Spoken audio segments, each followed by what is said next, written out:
everybody, welcome back. I'm Deez, this is my workshop. We're going to get on with another Messin' in the Shop series video.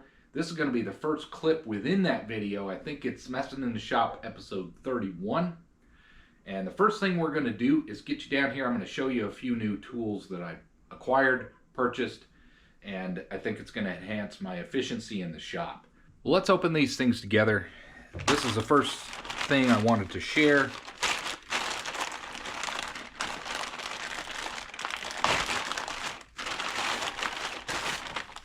Look at that, perfect shipping, no damage whatsoever. Let's just hope things came okay.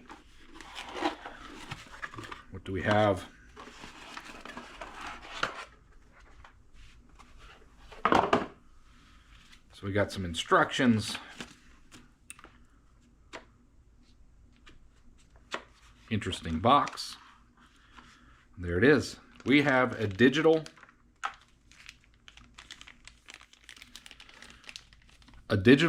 test indicator. Now, I only got this because it was very affordable. This thing was off of Amazon, very, very, very cheap. And I just thought, I've got a new project I'm working on, and I thought this might actually work well with that project. We've got our little stand here that I'm going to use for it. We'll just have to swap out this back for it. Let's see, does this thing turn on? It does. Millimeter inch. It's set to 400 thou. If we had that thing set, hit 0, and you can bring something in. Now, my plan is to use this on the lathe so that I can hit a depth, or if I know what I'm trying to hit and I want to achieve some accuracy, there's something. I don't have a DRO on the lathe. Sort of my solution to that. I think this is going to be pretty interesting to use.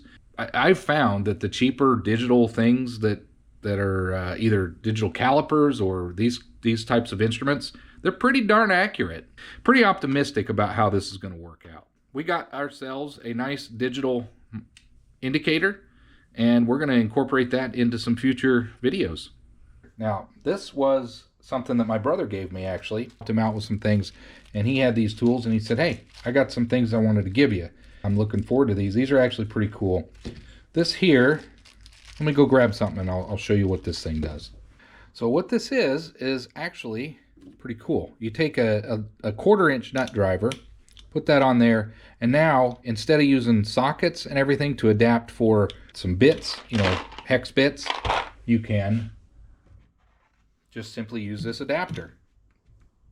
I think it kind of locks them in there too, so they don't just fall out like you would with an adapter. So I appreciate that. Just thought I would share. That's a pretty cool thing. I think they make 3/8 and all kinds of different sizes for this, but this one's 1/4-inch.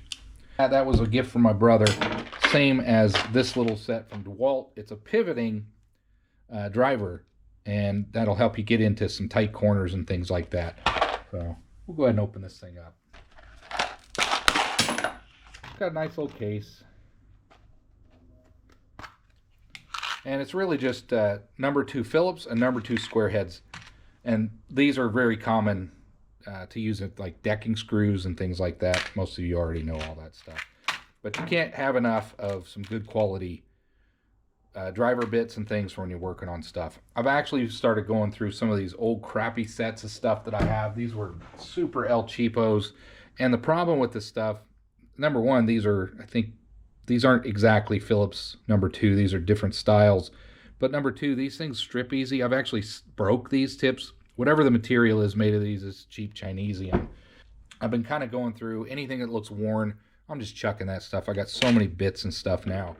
And then finally, this is a adjustable or angle driver. So I'm looking forward to using that. This will be handy. I've actually had some odd corners that I've been into that you can't get to. And it's got a cool feature where you can snap it and make it just straight so it doesn't wobble around. If you're interested, it is a DeWalt 14 pivot holder. DWP VTC 14. I thought I would share. Thank you, bro. This, I think, is going to really greatly increase some of my efficiency on the mill. Now that I've started making some model engines, the tool swap, the tooling swaps that I do, whether I'm doing drilling operations or whatnot, it takes a lot of time when you actually change your R8 holding mechanism, whether it's R8 collets or the ER40 collet holder or your drill chuck. I'm trying to find, and even with the drill chuck, you're using the key chuck, chuck key all the time. I'm trying to find some efficiencies, and this is one way I think I'm going to be more efficient, and it is a keyless R8 keyless chuck. I'm really looking forward to using this in order to quickly change out my drill bits and all that sort of thing. We'll get this mounted up in the lathe or the mill, and we'll check it out. But this is your standard size, 1/32 to 1/2 inch. But I'm really looking forward to using this, and hopefully not need to use the chuck key as often as I do. This is a Shars. I went ahead and opted for a little bit more expensive version of this. There were some cheaper versions, but I thought I've got a few other Shars tooling, and they seem to be pretty good quality, yet in the affordable range, you know, made in China, that sort of thing. But regardless, this is a keyless chuck for the mill, another shop upgrade and hopefully tool enhancement.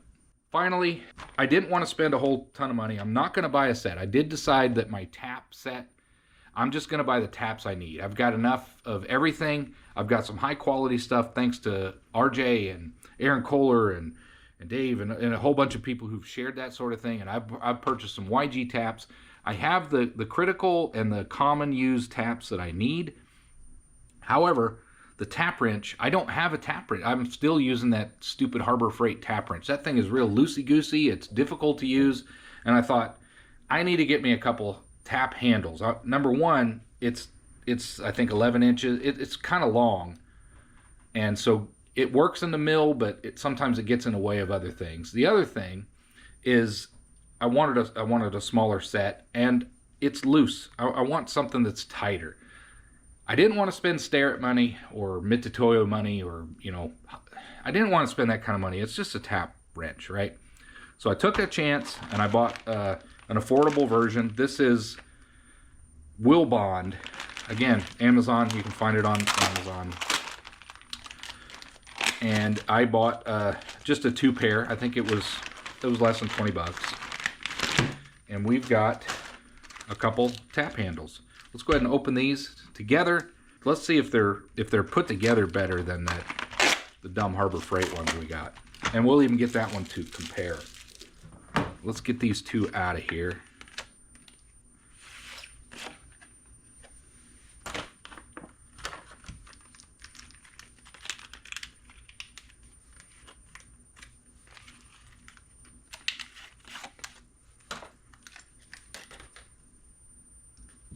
We have a couple sizes. I didn't have a small tap handle, and I thought this was a good compromise. They also had one, you know, you can get different ones that was like 14 inches, way too big. I don't need anything that big, but the size of these are,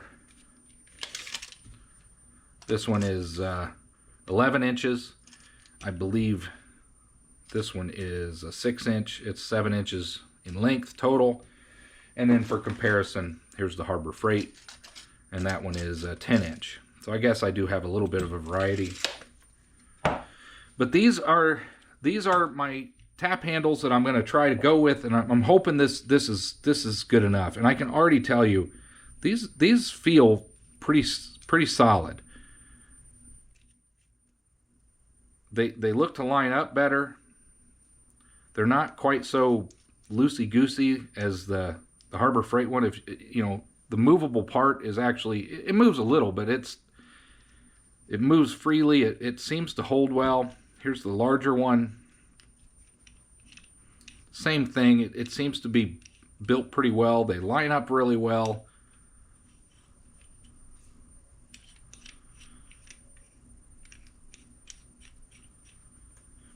And then when you get to this one, I mean, this thing is just all over the place. This one, at least, these two at least line up well. This works, however, it's just not enjoyable to work with. However, We have an 11-inch, we have a 10-inch, and we have a 7-inch sized tap handle. These are going to be a lot more fun to work with as I continue on with these projects. We're going to start this one out with sharpening my parting off tools. In the last project that I worked on, I've always had a little bit of trouble parting off. Plastics and aluminum are really easy, but when you start working with steel, I start running into trouble, and I'm pretty sure it's because my parting tool is either too high or too low, or not sharp enough, or off kilter, and it's not being fed in at the right speed. There's a whole method to being able to part off successfully. I'm no expert, but I'm just trying to figure it out, and I'm trying to improve my success when using the part off tools. I used to have, actually I have another one. I'm probably going to get that out at some point and start using it again. A carbide tipped part off tool. That thing seemed to work really well until I crashed it and bent it and ruined the thing. So I bought another one because it worked really well. But I got high-speed steel part off tools that need sharpened. I'm going to switch back to the thinner one. I think it seems to work a little better for my use. I've got a thicker one that's about 1/8. It's probably metric, but it's about 1/8 inch wide. I think it's a little too wide for this machine and the stuff that I'm doing. But I'm going to sharpen it anyway, and we'll put it back in the drawer. And then we're also going to align the tool to the tailstock dead center, the tip of that. Here's my part off tool holder. I had it sticking way out too, but that was because of the project I was working on. But it needs sharpened. It's not sharpened straight anyway. So let's get that out of here. There's a little screw on the back of these if you're not familiar with this style. That loosens down like a cam that squeezes against it, and you can pull that thing out of there. Yeah, this one's 1/8 inch by 1/2 wide. And we've got this thinner one, which is 1/16 of an inch by 1/2 inch wide. This was given to me by somebody, which I appreciate it. I like this one. I'm aware I should not have gloves on, but it is freezing. It's 1 degree out with -20 wind chills this particular weekend. So, and my fingers are cold, so that's what we're doing. Let's go ahead and sharpen both sides of this on both of those, and then we'll hone them down.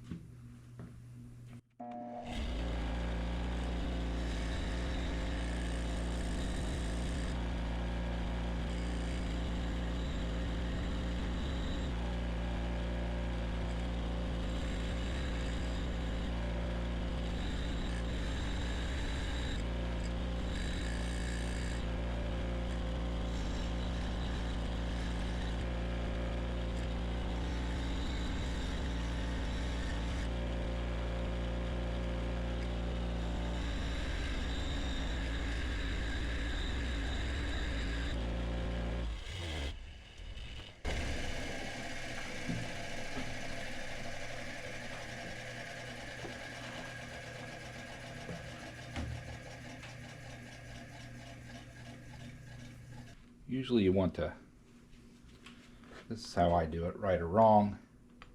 Okay.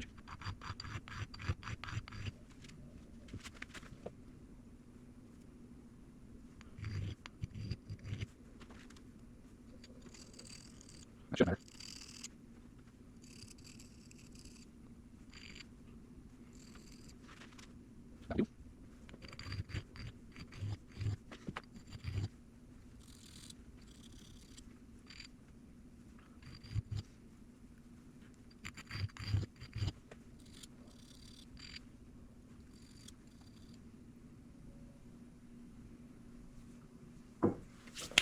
Let's go ahead and put this back on here.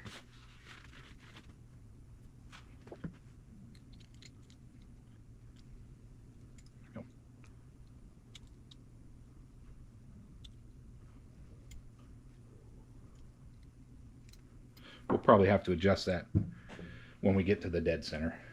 Put this away, put this away.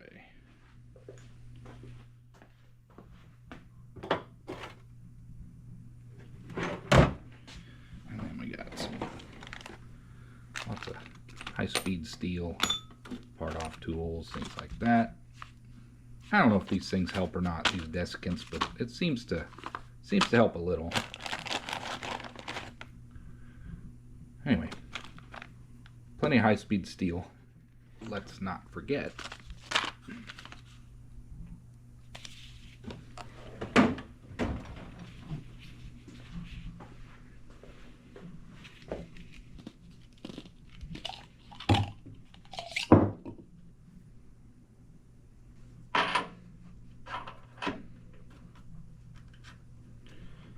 There we go. Of course, you can see I've boogered this thing up quite a bit. Yeah, we're a little bit low.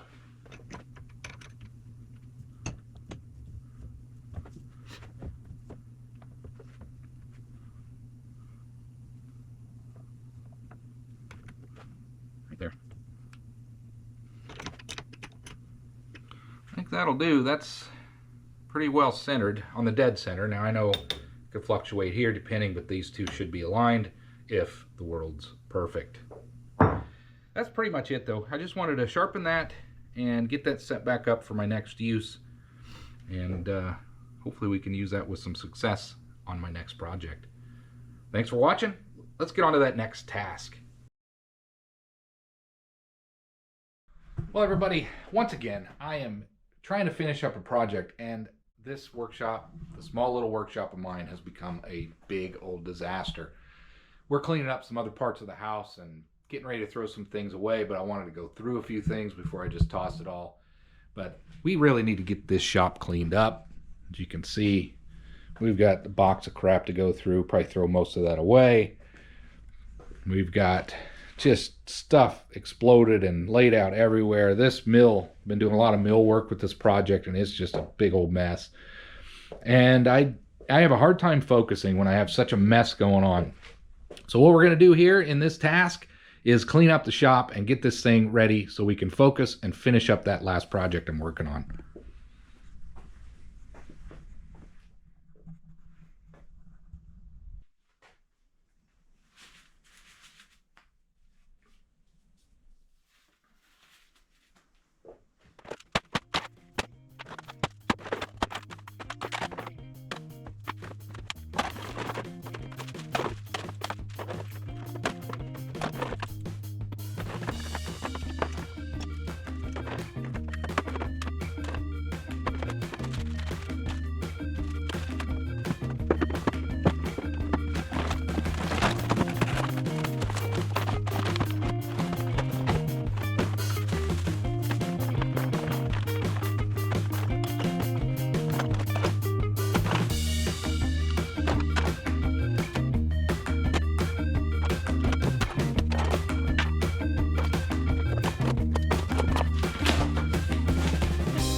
I was going through my junk bin and I noticed these have a couple keys in them, and I might as well hang on to them. I got these couple little storage bins that I hold on to for just different things like bearings and whatnot, but I've also got this one that's got some miscellaneous type storage. There we go. And I got some button oilers and some, you know, there's a Woodruff key, I believe is what these are called, the half moon ones. Let's see if we can get that out of there, and might as well hang on to those too.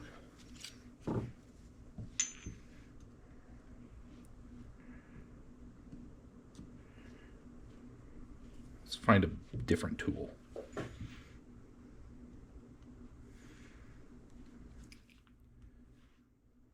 We'll hang on to that. You never know. I think there's just one in each.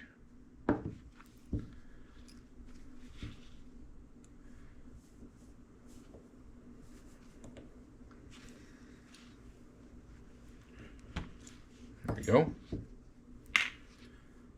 And then we got some steel here that I thought about playing with these, but you know, I was thinking, who knows, someday these could be like a twin vertical wobbler with the flat, but they'd still have to be turned and milled. I wouldn't use them for that.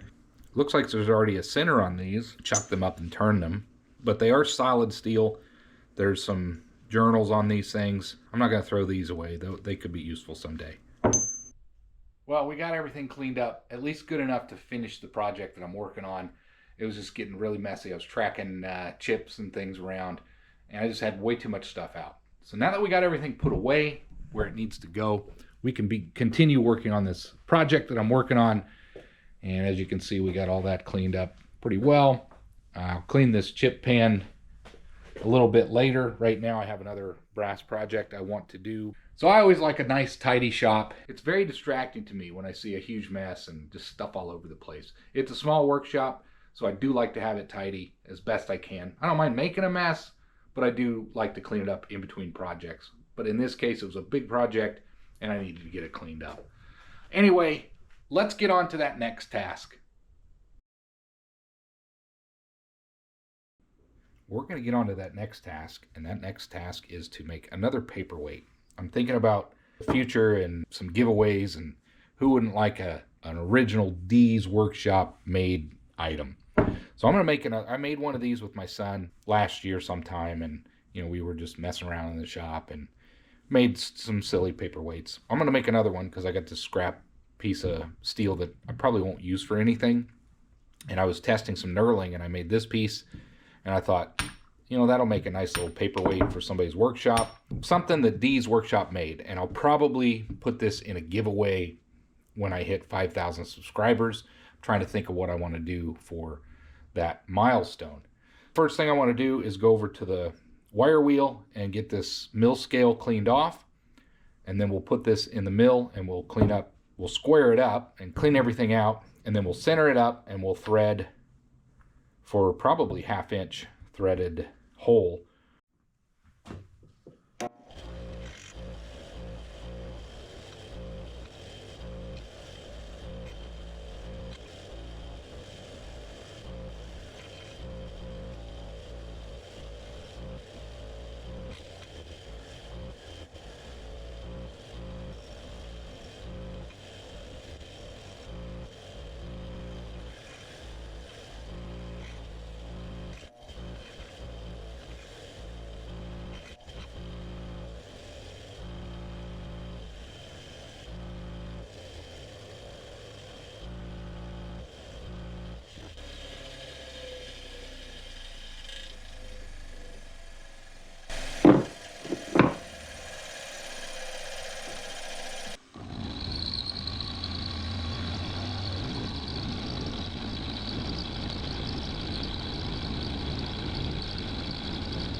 Well, we've got our base done, and it's tapped for 1/2 inch 13.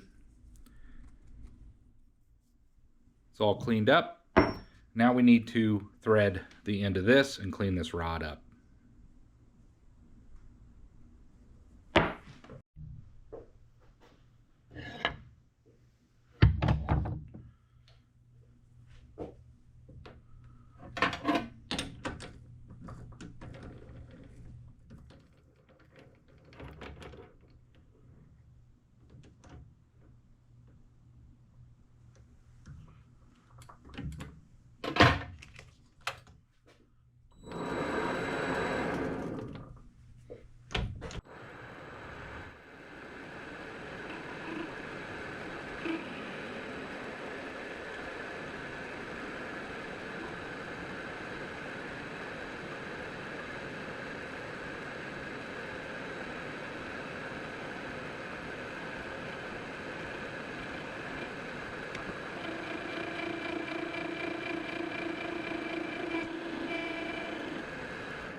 Now, how does this fit? That was awfully aggressive thread for what this is. Put it on the other way.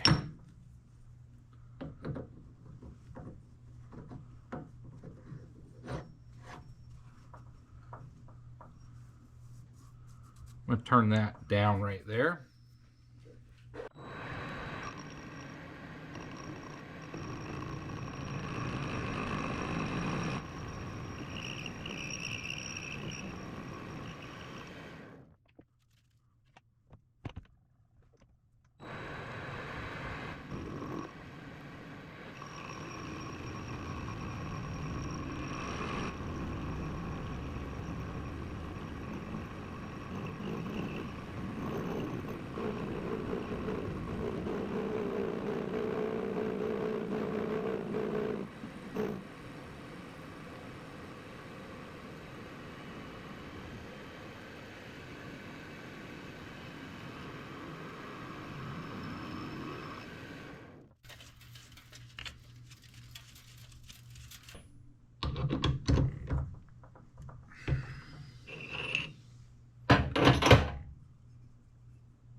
See what, this primer here dries very quick.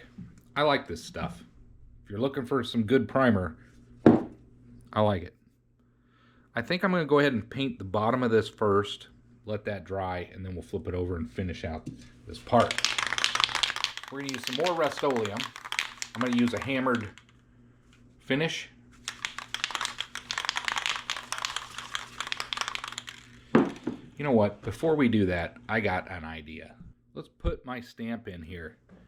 I feel, since I'll probably give this away for my 5,000 subscriber giveaway, I should probably stamp it. I'm gonna try my best to get them in line, but I don't know. It's gonna be tricky. Need that. I don't have a jig or anything. I haven't made a jig. I wish I had something to keep them in line. Need that. And we need that. Let's give this a shot. Oh well, here's nothing.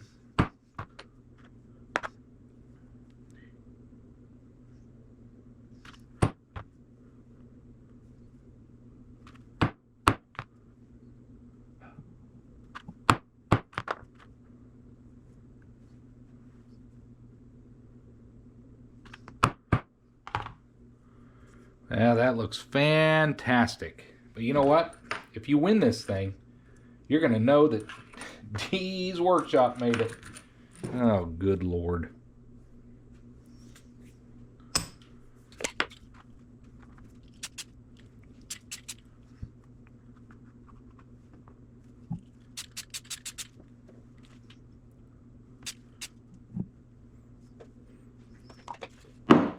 Let's let that dry, and then we'll do the hammered paint. So now it's customized, so if you do win this thing, you're gonna know it came from D's Workshop.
We're getting a lot of wind blowing from this direction of the house, and I clearly have some seal issues with my door. We got a snowstorm in my garage, my workshop. Oh well, we got the heater fired up. Hopefully that will melt that. Let's get on with finishing spritzing some paint on this thing. It's coming out. Give her another coat. The bottom's fine.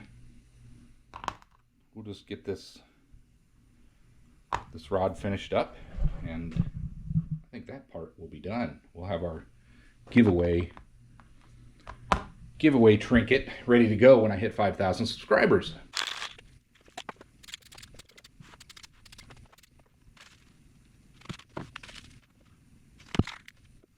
I think we got this silly little project knocked out. Again, this is basically a recreation of the other one that I made with my son, except this one is, well, I painted over it. It's got slight stampings that says D's, and this is going to be, it's silly, I get it, but we're going to do this with some stickers and maybe some other items for the 5,000 subscriber giveaway when that happens. Hopefully that happens this year. So I hope you enjoyed. I think it's time we get on to that next task. Hey everybody, welcome back. Today's next task is going to be a sticker board update. I got a letter from Hilltop Machine Works. If you haven't checked out his channel, please go do that. It's got a really cool channel, really cool workshop, does a lot of cool things over there.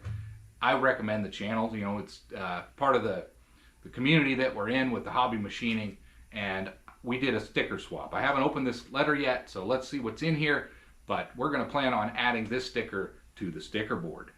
So we got a couple Starrett charts. These things are super handy. I've been using these things non-stop, these different charts when making these small engines.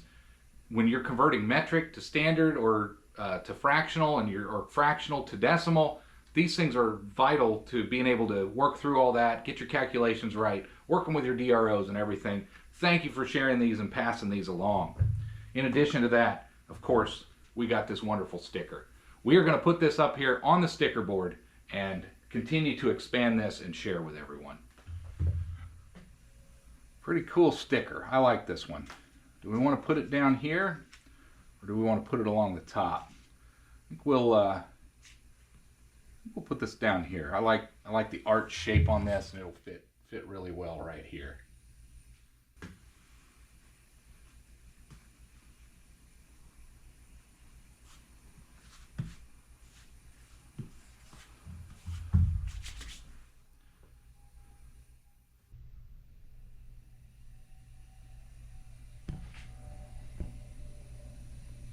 So I wanted to add a little bit more about the Hilltop Machine Works YouTube channel and what he does.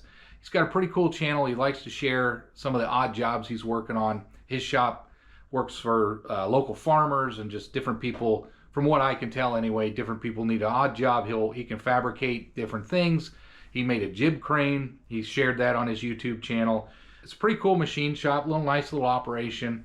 It's out in Virginia in the United States. If anything, go check out his channel. You might pick up some things. You might actually enjoy what he's up to. I know I'm going through the videos and I'm having a good time. But again, Hilltop Machine Works. Check it out. Pretty cool channel.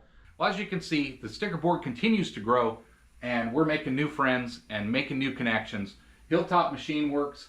And if you want to share and you want to participate in this sticker board swap, hit me up. My email's on my website, dsworkshop.com, or there's a contact form.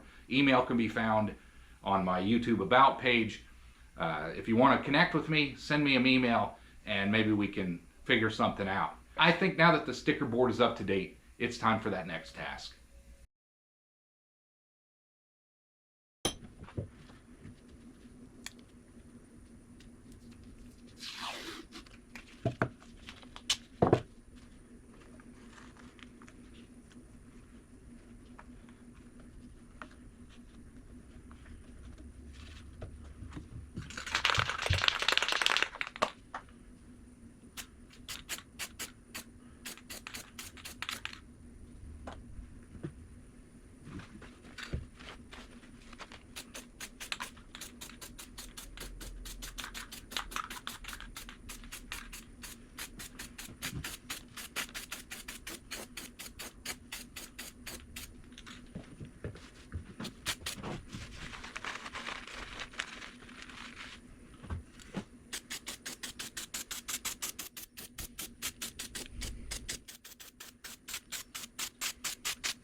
We're going to get onto that next segment and probably the last segment of this Messin' in the Shop episode.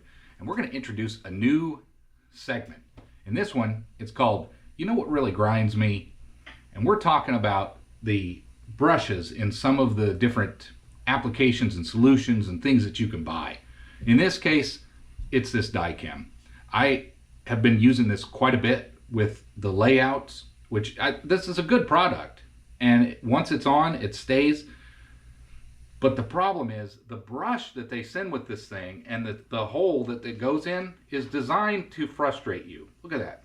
It just spreads out, makes a big mess. It just spreads out, makes a big mess. And now when I put this in, I'm going to get this stuff all over. Give me a sec, I won't. The other thing is the anti-seize. This stuff, again, it's a great product, but why can't they invent a brush in these things that can actually allow you to applicate maybe to smaller things or bigger things without making such a huge mess? I know this stuff is just inherently messy, but surely we could do better. And we'll just show you exactly what I'm talking about. First thing is the die cam. This is a fairly new jar that my brother gave me. He had it, wasn't really going to use it. But it's got this stuff's been around for years, and it's got the same cap design, the real small opening, and this plasticky, rigid brush. The other thing, we'll leave that one that way. But you can see just how messy it is overusing it. This is unavoidable. This stuff lasts forever, but just look at that. See that brush? Watch it pop out there. What a mess. It's like I said, it's great stuff. But then when you put it back, you see how it just spreads apart, makes it just an enormous mess. I'll show you if you're not familiar with this stuff. The other option is to use Sharpies. Now the problem with a Sharpie is this stuff it'll dissolve in oils and everything. And as you know, working with these machines, you're using oil, and this stuff just gets all over your fingers and just makes a mess.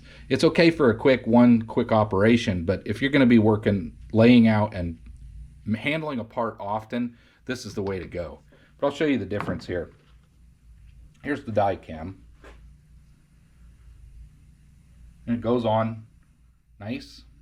Well, not, it doesn't go on nice, but we'll go ahead and put this on here, on this half, and see how it drips. I put a lot on there, but look, it's just this huge mess, which is why I had to switch over to my other. Look here, I got splatters. Just putting it away. If you don't want this stuff on you, make sure you're wearing some old clothes and gloves. It is some messy stuff. While that's drying, here's the anti-seize. Number one, I mean, I've had this for a long time.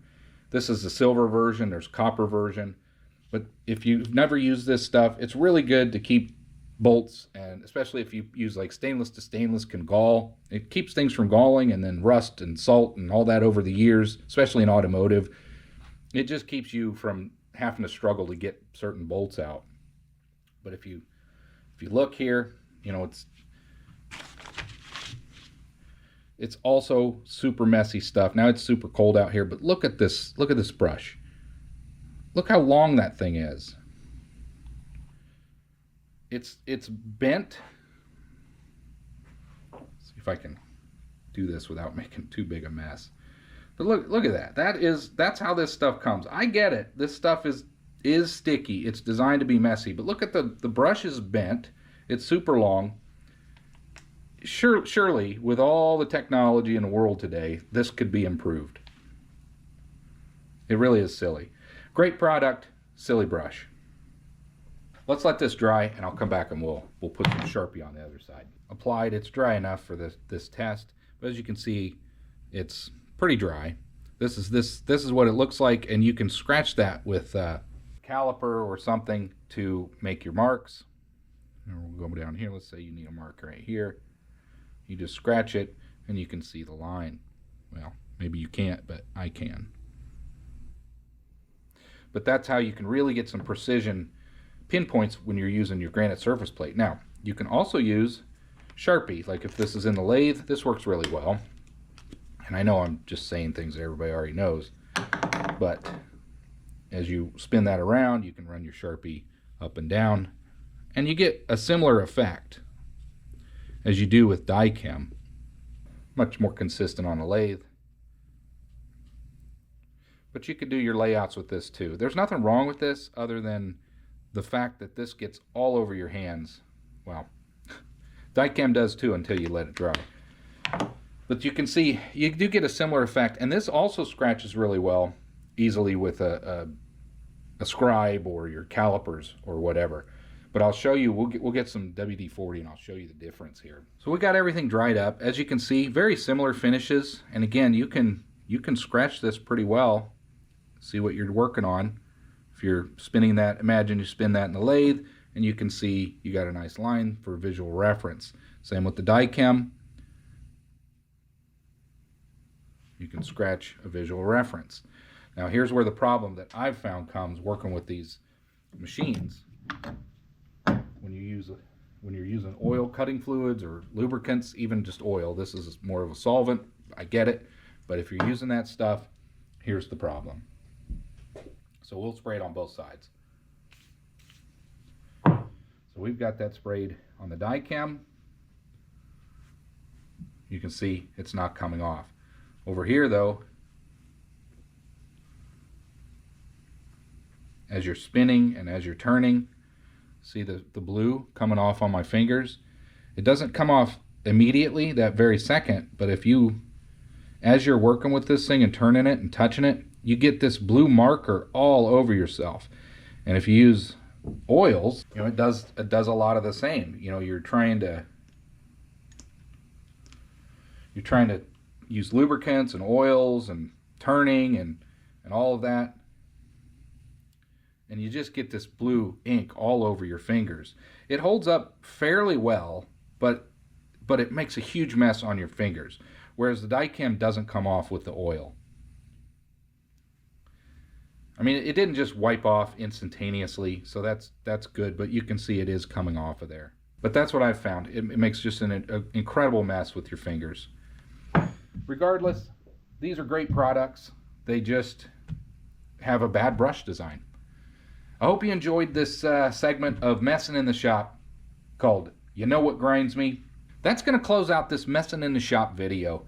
I hope you all enjoyed. I hope you liked the new segment. If you haven't subscribed, please do. It really helps out the channel. I hope to see you on the next one. Thanks for watching, everybody. Good products, bad brush designs.